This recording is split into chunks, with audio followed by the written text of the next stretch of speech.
ده برضو من الفساتين الجديدة اللي تجنن. طبعا تقدر تربطوه فوق قد ما تبغوا، تقدروا تنزلوه. شوف أنا كيف كذا ربطته، بس مرة حلو، يجنن يجنن. ألوان مرة صيف.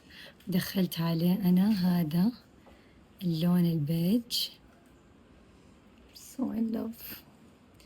طبعا لا تنسوا تستخدموا الكود حقي عشان يعمل لكم خصم حلو، وتوصيلهم مرة سريع.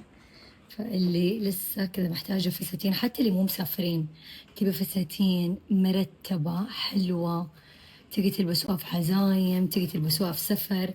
يا جماعة فساتينهم في كل المناسبات. تقدر فجأة أفسخ الكعب أسويه كاجوال، أقدر ألبسه كذا بكعب وأخرج فيه في الليل. فعليا فساتين نواتك تتلبس في كل المناسبات، أعشقهم.